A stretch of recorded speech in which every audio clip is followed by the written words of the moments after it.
मेरी पिछली वीडियो को लेके बहुत सारे सपोर्टर्स ने सपोर्ट भी किया, बहुत सारे अच्छे अच्छे कमेंट्स भी किए, किसी ने बहुत गंदे कमेंट्स भी किए, खराब कमेंट्स भी किए।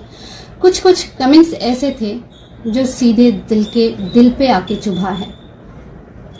आज फिर से मैं हिंदी में ही बात करूंगी ताकि आप सबको समझ में आए और यहाँ पे हमारे साथ क्या चल रहा है ये पूरी देश जान सके।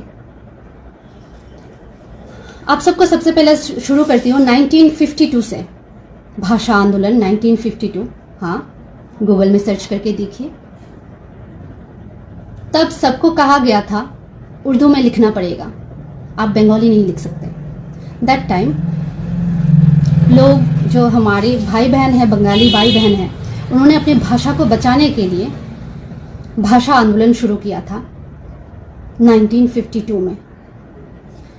मेरे कमेंट्स में कुछ लोग आए और बोले, अरे तुम लोगों की पहले जो पूर्व पुरुष थे उनको तो प्रॉब्लम नहीं हुआ, अब न्यू जनरेशन को इतना प्रॉब्लम क्यों हो रहा है?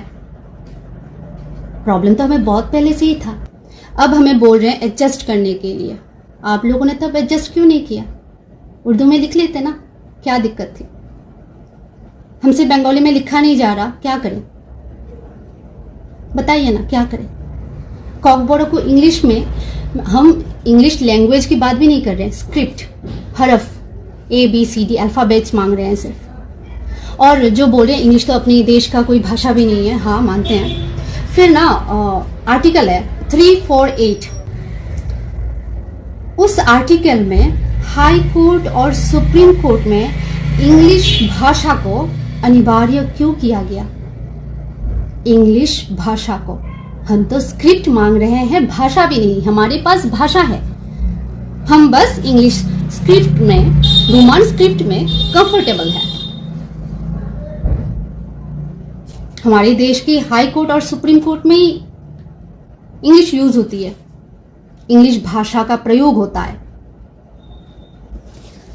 और कुछ कमेंट्स करने वालों में एक व्यक्ति है, रूपम हजारिका नाम की, उसने मुझे जिनपिंग कहा, नस्ली टिप्पणी, यानी कि IPC धारा 153 की तहत उसको सजा मिलनी चाहिए। भाई साहब की प्रोफाइल में, भाई साहब एक असिस्टेंट मैनेजर नहीं, मैनेजर है, state bank of India, live in Guwahati, Assam, Dibrugarh. उनकी प्रोफाइल में, जो कि प्रोफाइल लॉक है, उनका प्रोफाइल पिक्चर लगा हुआ है, तो वो लिखते हैं हम टैक्स पे नहीं करते। वो स्टेट बैंक में जॉब करते हैं और उनको ये तक नहीं पता कि इंडिया की हर एक व्यक्ति टैक्स पे करता है।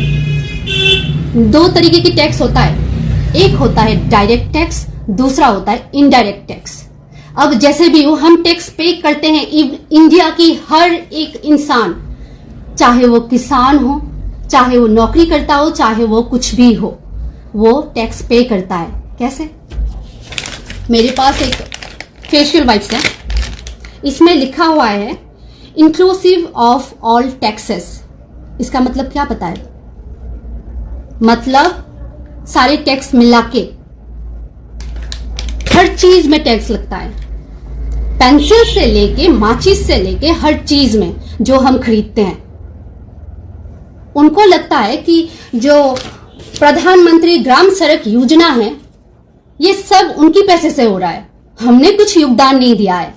स्टेट रिफॉर्म से लेके कंट्री रिफॉर्म तक हर जगह पे हमारी कंट्रीब्यूशन है। आप कैसे बोल सकते हैं हमने कुछ नहीं किया है, अपने देश के लिए टैक्स नहीं देते?